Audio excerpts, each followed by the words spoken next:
نحمده ونصلي على رسوله الكريم اما بعد فاعوذ بالله من الشيطان الرجيم بسم الله الرحمن الرحيم رب اشرح لي صدري ويسر لي امري واحلل عقدة من لساني يفقهوا قولي. سورۃ الشعراء آیت نمبر 141 سے انشاءاللہ ہم شروع کریں گے.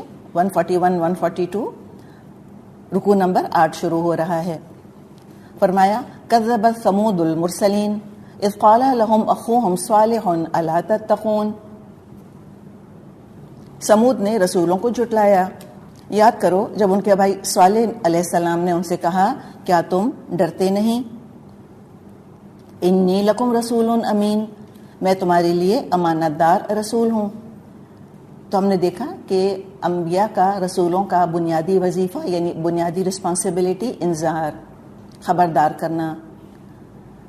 اس لیے کہ خبردار کرنا جس کو انذار ہم کہتے ہیں، اس میں بہت شفقت ہوتی ہے، بڑی محبت ہوتی ہے، بڑی ہمدردی ہوتی ہے اس کے اندر. یہ بہت بڑا ہیومینیٹیرین کاز ہے، اور اگر ہم کہیں تو مبالغہ نہیں ہوگا کہ سب سے بڑا ہیومینیٹیرین کاز ہے کہ لوگوں کو خبردار کیا جائے، جہنم سے خبردار کیا جائے، اللہ کے غصے سے خبردار کیا جائے، اور دنیا میں اللہ کی نافرمانی کے نتائج سے خبردار کیا جائے. تو جو رسول ہوا کرتے تھے وہ بڑے خیر خواہ ہوتے تھے، تو ظاہر ان کو تو پھر آ کے انذار تو کرنا تھا. تو کہا تم ڈرتے نہیں، تم بچتے نہیں، تم اللہ کا تقوی نہیں اختیار کرتے. مراد کیا ہے؟ کرو، کرنا چاہیے. اور پھر اپنا سب سے بڑا کریڈینشیل امین. میں اور آپ اگر دین کا کام کرنا چاہتی ہیں تو ہمیں اپنے اندر امانت پیدا کرنی ہوگی. کسی کی بات ادھر سے ادھر نہیں کرنی. المجالس بالامانہ، جس مجلس میں جو بات ہو گئی اس کو وہیں تک رکھنا ہے، اس کو غیر متعلقہ افراد تک نہیں پہنچانا. ہم جانتے ہیں کہ جب آؤٹ آف کانٹیکسٹ گفتگو کوٹ کی جاتی ہے تو کتنی غلط فہمیاں پیدا ہوتی ہیں، کتنے دل پھٹتے ہیں، لڑائیاں ہوتی ہیں. امین کے اندر سچائی obviously شامل ہے. سچا انسان ہوگا وہ امانت کا خیال کرے گا، احساس ذمہ داری آتی ہے اس کے اندر. یعنی بہت خوبصورت شخصیت کا عکاس ہے یہ ایک لفظ امین. خود ہمارے نبی صلی اللہ علیہ وسلم کا لقب تھا الامین. تو انہوں نے سب سے بڑی کوالیفیکیشن اپنی یہ بتائی. کوئی خوبصورتی کی بات نہیں کری، کوئی ذہانت کی بات نہیں کری کہ بہت بڑا چیمپئن ہوں، کوئی اوریشن کی بات نہیں کری کہ میں تو ایسا بولتا ہوں کہ لوگ بس دنگ رہ جائیں، واہ واہ کرتے رہیں، سانپ سونگھ جاتے جس مجلس میں درس دینا شروع کرتا ہوں، میں اتنا پیسے والا ہوں، یہ میرا عہدہ ہے، یہ کوالیفیکیشن ہے میری، اتنا تعلیمی یافتہ ہوں. کچھ بھی نہیں، نتھنگ. نہ اپنی کسی اور نیکی کا ذکر کیا کہ بڑا عبادت گزار ہوں، بڑا متقی پرہیزگار ہوں، بڑا تہجد گزار ہوں. نہیں، کہ ہم کہتے ہیں نا ہاتھی کے پاؤں میں سب کا پاؤں. ایک خوبی جب بیان کر دی کہ جب لوگوں کے ساتھ کوئی خیانت نہیں کرے گا تو اللہ کے ساتھ کیسے خیانت کرے گا؟ اللہ نے جو ذمہ داری دی ہے اس کو میں پورا نبھاؤں گا. اور اصل امین تو وہ ہوتا ہے جو جان پر کھیل جائے، اپنی عزت کا سودا کر لے لیکن امانت میں خیانت نہ کرے. لوگوں نے کتنا بے عزت کیا رسولوں کو، کتنا برا بھلا کہا، لیکن اس امانت کو ایسے سینے سے لگائے رہے کہ ٹس سے مس نہ ہوئے. یہ بھی نہیں دیکھا کہ کامیاب ہو رہا ہوں یا نہیں. شیطان نے 100 دفعہ وسوسہ شاید ڈالا ہو کہ ذرا سا امانت کے اندر تم ذرا سی خیانت کر لو، 0.001%، تو تم دیکھو کہ کتنی لائکس ملیں گے تمہیں، کتنے تم پسندیدہ ہو جاؤ گے. نہیں، ساری دنیا کو ایک طرف رکھا، امانت کو سینے سے لگائے رکھا.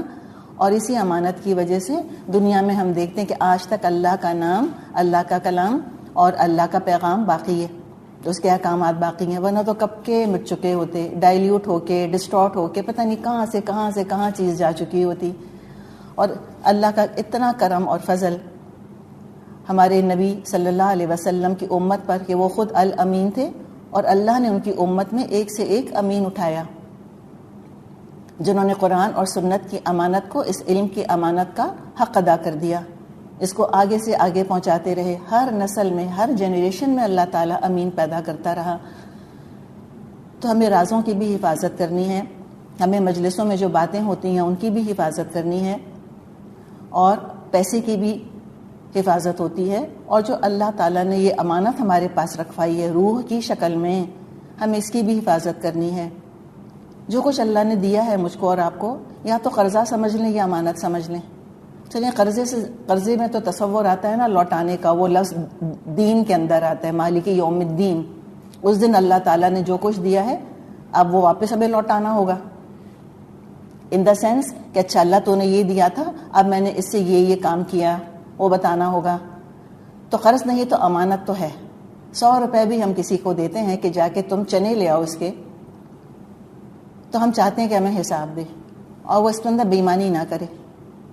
کہتے ہیں نا کہ حساب کوڑی کا بخشش لاکھ کی، تو یہ حساب تو کوڑی کا ہوگا قیامت کے دن، اس لیے کہ اللہ نے امانت کے طور پہ رکھوائی ہیں سب چیزیں. اور میں اور آپ تو ڈبل امین ہیں، نہ صرف اپنے حواسوں کا، اپنی نعمتوں کا حساب دیں گے، بلکہ ہم تو اس قرآن جیسی عظیم امانت کا بھی ہمیں حساب دینا ہوگا کہ کتنا عمل کیا اور کتنا آگے لوگوں تک پہنچایا.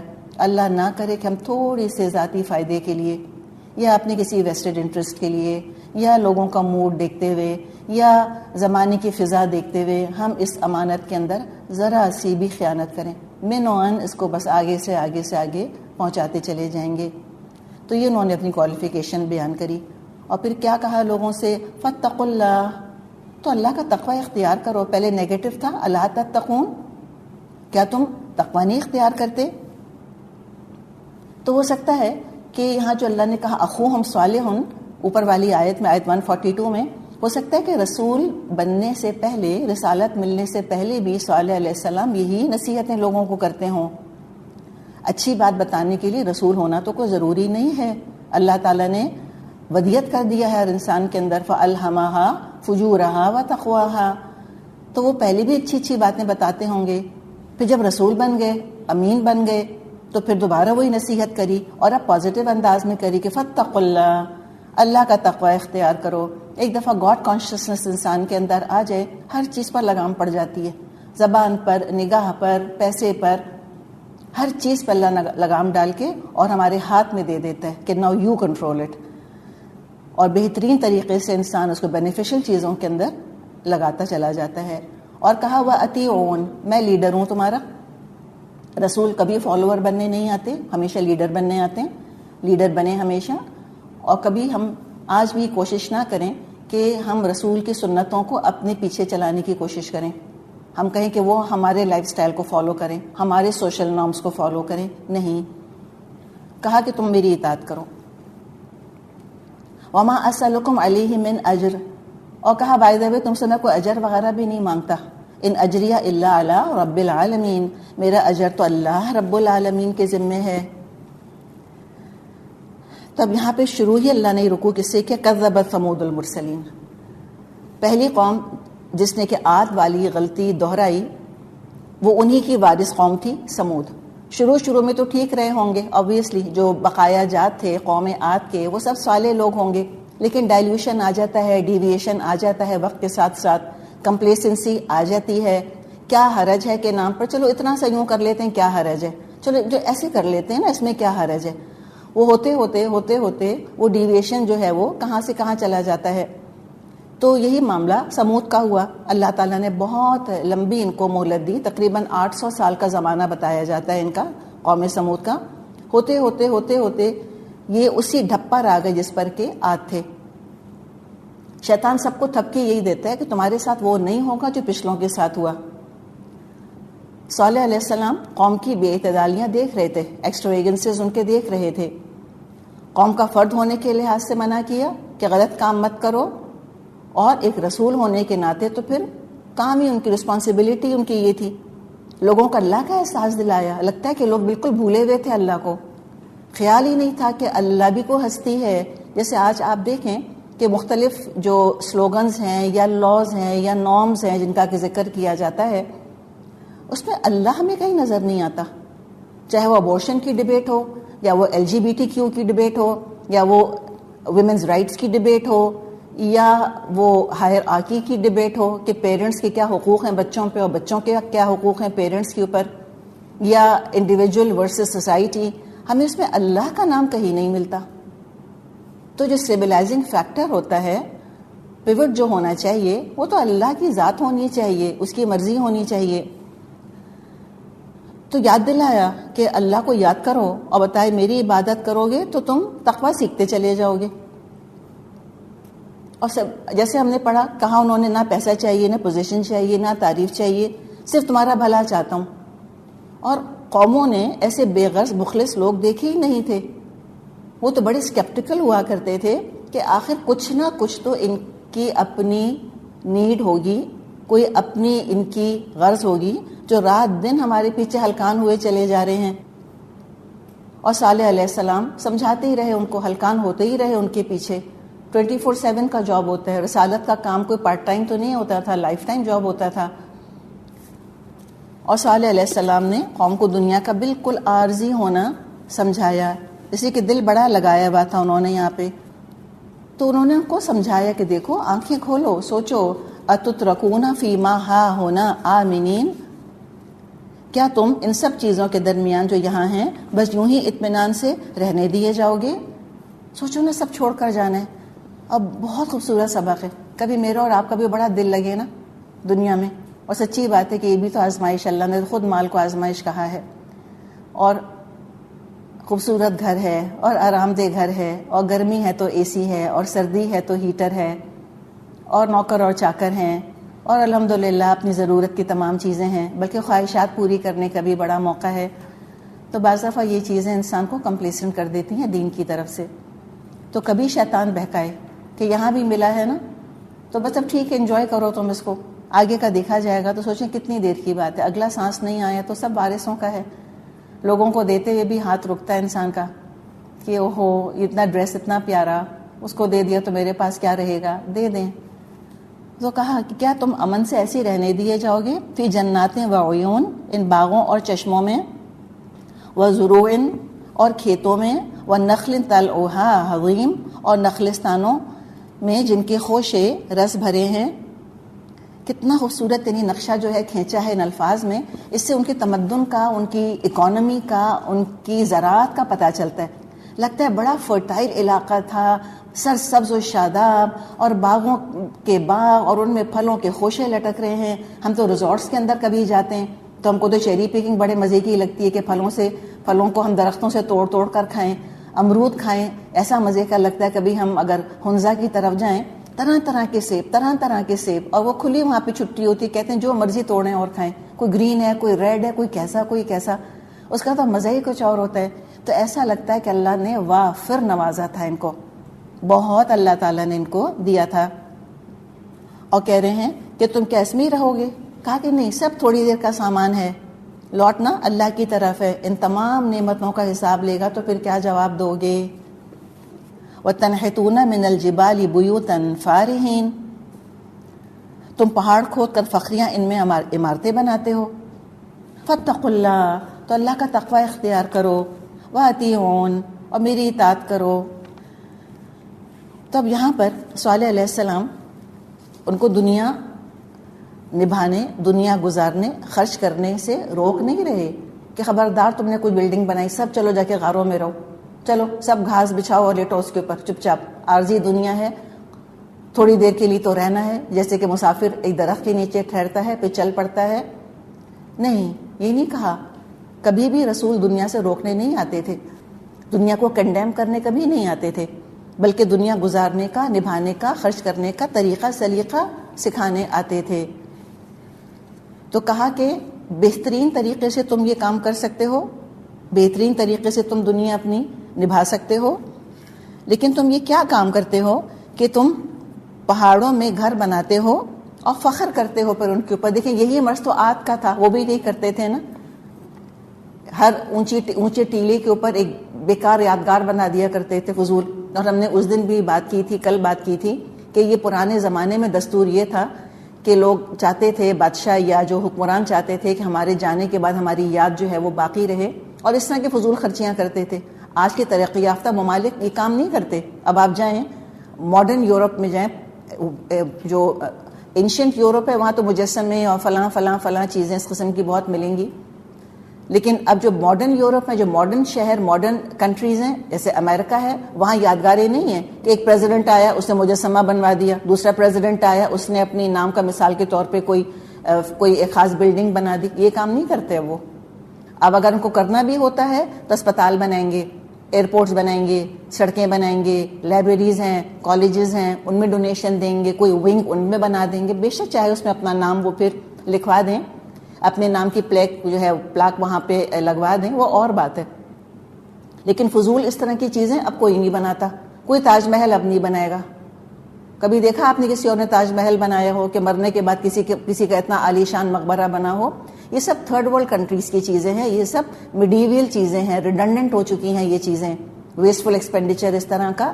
سوچیں اس زمانے میں کیسی پوسٹ ماڈرن تعلیمات ہیں جو کہ ہود علیہ السلام نے دی تھیں, اور صالح علیہ السلام بھی ان کو یہی تعلیمات دے رہے ہیں, اور کہہ رہے ہیں کہ اس کے لیے ضروری ہے کہ تم ان چیزوں کو امانت سمجھو, اللہ کا تقوی اختیار کرو. تو قوم نے یہ ساری اوندھی سیدھی حرکتیں کہاں سے سیکھیں؟ یہ ایسا ویسٹفل ایکسپینڈیچر کہاں سے سیکھا؟ اس کے بارے میں اب ان کو آگاہ کر رہے ہیں, ان کو خبردار کر رہے ہیں, اور کہتے ہیں وَلَا تُطِيعُوا أَمْرَ الْمُسْرِفِينَ, مسرف لوگوں کے معاملے کی تم پیروی نہیں کرو, ان کے پیچھے تم نہیں چلو. اب عام طور پہ دیکھیں کیا ہوتا ہے کہ پبلک جو ہوتی ہے وہ امیروں کے اسراف سے بڑی امپریس ہوتی ہے. ہم کسی شادی سے آتے ہیں, ہاں, تو وہاں آ کے ہم کیا ڈسکس کرتے ہیں؟ بڑی عالیشان شادی, ہم کہتے ہیں لاکھوں کے پھول تھے, امپورٹڈ ٹیولپس, یہ باتیں کرتے ہیں. دلہن کا جوڑا سنا ہے ہم نے اتنے کا تھا, وہاں کا ڈیکور تم نے دیکھا تھا, تم نے فلاں چیز یوں دیکھی تھی, ان کے ڈریسز تم نے دیکھے تھے, تم نے فلاں چیز ایڈمائر کری تھی. تو اتنے امپریس ہو جاتے ہیں چیزوں سے, اور پھر انہی کسی بے فائدہ زندگی خود بھی گزارنا چاہتے ہیں. آج بھی ہم دیکھتے ہیں سوشل میڈیا کے اوپر کتنے ہی لوگ ہیں جو کوئی کام کی بات نہیں سکھاتے, یعنی بہت سے لوگ کام کی باتیں بھی سکھاتے ہیں, اور بہت سے لوگ بیکار چیزیں سکھاتے ہیں, فضول کاموں میں وقت ضائع کرنے کے طریقے سکھاتے ہیں, اور لوگ دیکھیں ان کی فین فالوئنگ کتنی ہے, ان کو انفلوئنسرز بھی کہتے ہیں. تو کام کرنے سے پہلے انسان سوچ لے کہ دین کا دنیا کا فائدہ ہے نہیں ہے اس کے اندر. تو کہا کہ دیکھو وَلَا تُطِيعُوا أَمْرَ الْمُسْرِفِينَ, اسراف پیسے کا بھی ہوتا ہے, وقت کا بھی ہوتا ہے, صلاحیت کا بھی ہوتا ہے. یا تو دین کو فائدہ ہو رہا ہو, آخرت بن رہی ہے, یا دنیا کو فائدہ ہو رہا ہے, دنیا بن رہی ہے, کوئی تو فائدہ مند چیز ہونی چاہیے. یوزلیس پرسوٹس کے اندر کیا فائدہ زندگی گزارنے کا. اور عام طور پہ آپ دیکھیں جو یہ چیزیں بتاتے ہیں نا, خاص طور پہ اگر وہ کہتے ہیں آپ کو پرماننٹ بال کالے کرنے کا طریقہ بتاتے ہیں, کبھی بھی نہیں ہوں گے, کر کے دیکھ لیں. ہم آپ کی جو ہے نا وہ فیس اپلفٹ سکھاتے ہیں آپ کو, ہم ایک دفعہ یہ ماسک لگائیں پھر دیکھیں ذرا, آپ 20 سال کی لگیں گی, کر کے دیکھیں ویسی کی ویسی شکل نکلے گی ماسک کے نیچے سے. ڈس اپوائنٹنگ, وقت بھی ضائع ہوا, ڈس اپوائنٹ بھی ہوئے, فائدہ کیا ہوا؟ تو ان سب چیزوں میں اسراف کرنے سے انسان بچے. وقت بڑا قیمتی ہے, ضائع نہ کرے انسان. اور جو لوگ اسراف کرنے والے ہیں پھر یہ کیسی ویلیوز بناتے ہیں معاشرے کے اندر جو معاشرے کے اندر فساد کریٹ کرے, ڈسکارڈ پیدا کر دے. الذین یفسدون فی الارض ولا یصلحون, جو لوگ زمین میں فساد برپا کرتے ہیں کوئی اصلاح نہیں کرتے. اور اسراف کرنے والے کیا کرتے ہیں پھر؟ جو ایکسٹراویگنٹ قسم کے لوگ ہوتے ہیں, دکھاوا کرنے والے لوگ ہوتے ہیں, یہ دوسروں میں احساس کمتری پیدا کرتے ہیں, احساس محرومی پیدا کرتے ہیں, سینس آف ڈپریویشن یا سینس آف انفیریورٹی, یا بلا وجہ کی مسابقت, کمپٹیشن شروع کرا دیتے ہیں کہ اچھا اس نے یہ کیا تھا اس سے بڑھ کر ہم کریں گے, اس نے یوں کیا تھا اس سے بڑھ کر ہم کریں گے. تو لہٰذا بڑا اس میں ذہنی فساد بھی ہوتا ہے, اور تعلقات کے اندر بھی فساد آ جاتا ہے. اور دکھاوے کی وجہ سے مجھے بتائیں اور کیا ہوتا ہے, جتنا دکھاوا کریں گے اتنا نظر کے لیے اپنے آپ کو ایکسپوز کر رہے ہیں.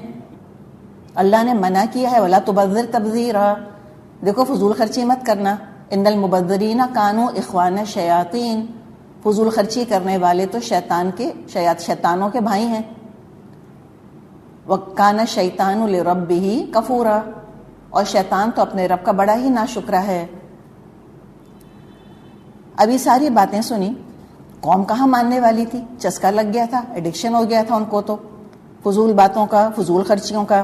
قالوا انما انت من المسحرین, انہوں نے جواب دیا تو محض ایک سحر زدہ آدمی ہے. سوچیں نا, جو ایلیٹس تھے, جو ایرسٹوکریٹس تھے, جو ایسی شاندار مجلسیں محفلیں کرتے تھے, ایک ایک شادی ان کے ہاں 10-10 دن چلتی تھی, اور تھیم پارٹیز ہوا کرتی تھیں, اور دلہنیں جو ہیں وہ امیجن جیسے آج ہم دیکھتے ہیں اپنے معاشرے میں کہ دلہن جو ہے وہ پالکی میں آ رہی ہے یا ڈولی میں آ رہی ہے, اور دولہا گھوڑے پر آ رہا ہے. اور کسی نے اس دن بتایا کہ پتہ نہیں دلہن کو انہوں نے ایک تھال ٹائپ رتھ کہتے ہیں شاید اس کو اونچا سر سے اونچا کر کے اٹھایا ہوا تھا اور اس کے بھائیوں نے اس کو اٹھایا ہوا تھا. اب دلہن اللہ جانے کیا ہوا، ڈس بیلنس ہوئی، دھڑام کر کے گر پڑی اور گری کس کے اوپر؟ اپنی بھابھی کے اوپر. اور بھابھی ایکسپیکٹ کر رہی تھی. یہ ریئل لائف قصہ میں آپ کو سنا رہی ہوں جو مجھے کسی نے بتایا ہے. انہوں نے خود دیکھا تھا. کہا کہ وہ بھابھی کے اوپر جو گری ہے دلہن آ کر، تو بھابھی پریگننٹ تھی، ایکسپیکٹ کر رہی تھی. یعنی کہ ہم کس لینتھ کو ہم جا رہے ہیں، کس ایکسٹریم کو ہم جا رہے ہیں. کبھی رک کے سوچا تو کریں کہ کوئی عقل مندی کی چیزیں، کوئی عقل کی باتیں ہیں یہ، اور ان کی دیکھا دیکھی پھر آپ دیکھیں چیزیں جو ہیں وہ چلتی چلی جاتی ہیں اور لوگ بہت امپریس ہوتے ہیں ان باتوں سے. تو اب جب صالح علیہ السلام نے روکا اور ٹوکا تو لوگ تو حیران ہو گئے، ٹھٹک گئے. کہا لگتا ہے تم پر کسی نے جادو کر دیا. نارمل انسان تو ہم سے مروب ہوتے ہیں. تنقید صرف وہ کرے گا ہم پر جو اپنے حواسوں میں نہیں ہوگا. تو بگڑے معاشرے کی ایک پہچان یہ ہوتی ہے کہ جو وائس آف سینٹی ہوتی ہے اس میں وہ میڈنس لگتی ہے لوگوں کو. They must be out of their mind. آج کہیں کہ جہیز مت دو، سادگی سے شادی کرو، چند لوگوں کو بلا کر بھی ولیمہ کر دو. تو کہیں گے کیا ہو گیا ان کو. ہم کہیں پیراونیاں نہیں دو، یہ ایسی فینسی شبینسی برتھ ڈے پارٹیز نہیں کرو. باقی بچے دیکھتے ہیں پھر جا کے اپنی ماؤں سے باپوں سے فرمائشیں کرتے ہیں. ہر ایک پیرنٹس جو ہیں وہ افورڈ نہیں کر سکتے ایسی تھیم پارٹیز اور یہ تھیم برتھ ڈیز اور اتنا خرچہ کرنا اور اتنی گرینڈ اسکیل کے اوپر برتھ ڈیز کرنا وہ نہیں کر سکتے. تو کوئی سننے کو تیار نہ ہوگا ان چیزوں کے اوپر. سیلیبریشن کے نام پہ سب سے زیادہ ویسٹفل ایکسپینڈیچر ہوتا ہے. تو انہوں نے کہا کہ انت من المسحرین، تو محض ایک سحر زدہ آدمی ہے. اچھا، سحر کا لفظ ہم جانتے ہیں جادو کے لیے آتا ہے. اچھا، سحر سینے کو بھی کہتے ہیں. جیسے عائشہ رضی اللہ عنہا سے جو حدیث مروی ہے نبی اکرم صلی اللہ علیہ وسلم کے انتقال پر، تو انہوں نے کہا تھا کہ آپ کی روح آپ کی جسم مبارک سے نکلی جب آپ میری بین نہری و سحری، ایسے الفاظ آتے ہیں، جب آپ میرے حلق اور میرے سینے کے درمیان آپ کا سر موجود تھا.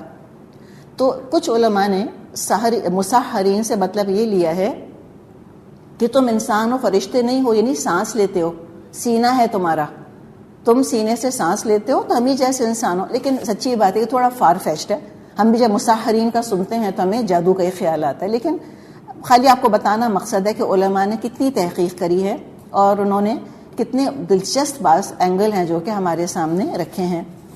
اور کہا ما انت الا بشر، تو ہم جیسا انسان ہے، مثلنا، بالکل ہم جیسا. فاتی بھی آیت ان کنت من الصادقین، لا کوئی نشانی اگر تو سچا ہے. تو چیلنج کیا کہ ایک معجزہ لے کر آؤ، فرمائش کی باقاعدہ. اللہ تعالیٰ سے دعا کی صالح علیہ السلام نے.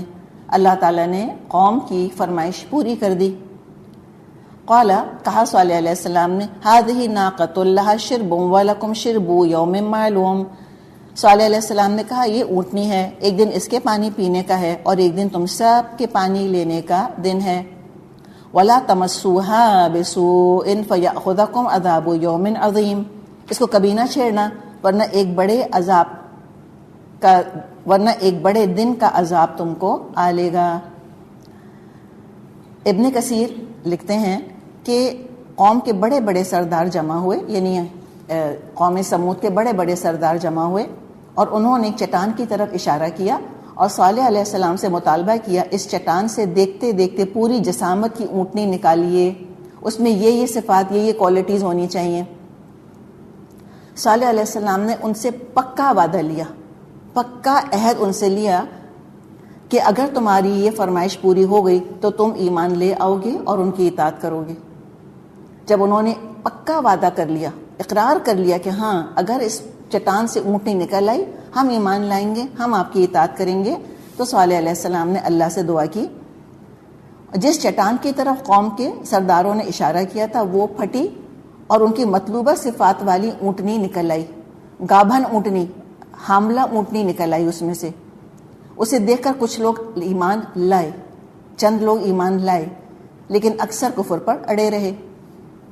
تو کچھ دن تو ذرا سے امپریس رہے، کچھ دن تو ذرا سے ڈرے رہے. آنکھوں دیکھا معجزہ تھا، چٹان میں سے اونٹنی نکلی تھی اور معاملہ اس کا یہ تھا کہ اس کے لیے اب فکس کر دیا گیا تھا کہ ایک دن کنویں کا پانی صرف یہ اونٹنی پیے گی، اس دن کوئی اور کسی کا جانور آ کر کنویں سے پانی نہیں پی سکتا، اور وہ سارے کنویں کا کہتے ہیں پانی پی جایا کرتی تھی. ناقۃ اللہ تھی. بہرحال اللہ نے سورہ فجر میں اس کو ناقۃ اللہ کہا ہے. اور ایک دن ان کے باقی جانوروں کے پانی پینے کا ہوتا تھا. اب ان کے غرور کو یہ کیسے برداشت ہوا ہوگا؟ کچھ عرصے تو ٹالریٹ کیا، پھر کہا کہ نہیں، سب ایسا ہوکس ہے، بیکار کی باتیں، کوئی کچھ نہیں ہوتا. تو پھر ایک شخص کھڑا ہوا اور اس نے کیا کیا؟ فَعَقَرُوهَا فَأَصْبَحُوا نَادِمِينَ، مگر انہوں نے اس کی کونچیں کاٹ دیں اور آخرکار پچھتاتے رہ گئے. عقرو جمع ہے ان سب نے. اب ظاہر پوری قوم نے مل کے تو نہیں کاٹی ہوں گی. سورہ قمر میں ہم پڑھتے ہیں کہ وَنَادَى صَاحِبَهُمْ فَتَعَاطَىٰ فَعَقَرَ، تو انہوں نے اپنے ساتھی کو پکارا تو اس نے چیلنج قبول کیا اور اس نے اونٹنی کی ٹانگیں کاٹ دی. کرنے والا ایک شخص تھا. تو باقی ساری قوم کو کیوں عذاب ملا؟ اس لیے کہ پوری قوم کی ٹیسٹ اپروول تھی، پوری قوم کی بیکنگ حاصل تھی، سب برابر کے مجرم تھے. جب اس سرکشی کا، بغاوت کا انجام سامنے آیا، فَأَصْبَحُوا نَادِمِينَ، تو بہت ڈرے، بڑے پچھتائے.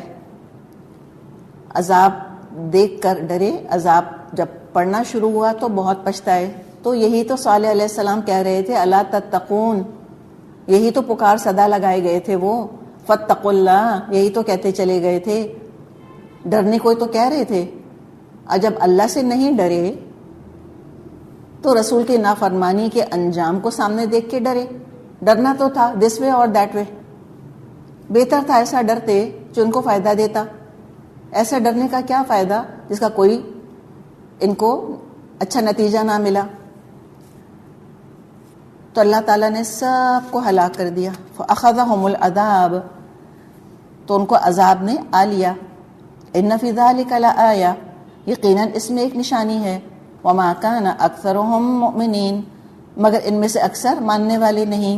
وَإِنَّ رَبَّكَ لَهُوَ الْعَزِيزُ الرَّحِيمُ، اور حقیقت یہ ہے تیرا رب زبردست بھی ہے اور رحیم بھی. تھوڑے سے مومن بچے، اللہ ان کے لیے رحیم تھا اور اللہ زبردست تھا. اتنی زبردست سویلائزیشن کو، اتنے زبردست تمدن کو، جنہوں نے کہ نعرہ لگایا تھا، ہم سورہ حامی مسجدہ میں پڑھیں گے. انہوں نے کہا تھا من اشد منا قوہ، کون ہے ہم سے زیادہ قوت والا. ہم آج ٹرانسلیٹ کریں کہ we are the soul supreme power, یہ انہوں نے کہا تھا. تو اللہ تعالیٰ نے اس میں آگے تبصرہ بڑا خوبصورت کیا ہے. کیا یہ دیکھتے نہیں کہ وہ اللہ جس نے کہ ان کو پیدا کیا، ہوا اشد منہم قوہ، ان سے زیادہ طاقت والا ہے، سپر پاور یہ ہے، تو سپریم پاور تو اللہ ہے ان کے اوپر. لیکن اکثر لوگ یہ بات نہیں جانتے، اللہ کی قدرت کو، اللہ کی طاقت کو، اللہ کی پکڑ، اس کے انتقام کو نہیں جانتے. تبھی آپ دیکھیں ہم کتنے بے لگام ہو جاتے ہیں. انسان کتنا مصرف ہو جاتا ہے الزام تراشی میں، لڑنے جھگڑنے میں، گالی گلوچ میں، بدگمانیوں کے اندر، پیسے میں، صلاحیتوں میں، وقت میں. کتنے کیئرلیس ہو جاتے ہیں. اکثر لوگ اللہ فرماتا ہے واقعی مومن نہیں. وَإِنَّ رَبَّكَ لَهُوَ الْعَزِيزُ الرَّحِيمُ، اور تیرا رب زبردست بھی ہے اور رحیم بھی. رحیم کیسے کہ معجزہ دکھا دیا. قدر کرتے تو اللہ رحیم رہتا. جب اللہ کی نشانی کی ناقدری کری تو العزیز ہونے کا مزہ بھی چکھ لیا پھر انہوں نے. اللہ تعالی ہم سب کو عبرت حاصل کرنے کی توفیق عطا فرمائے. چلیں جی آگے چلتے ہیں.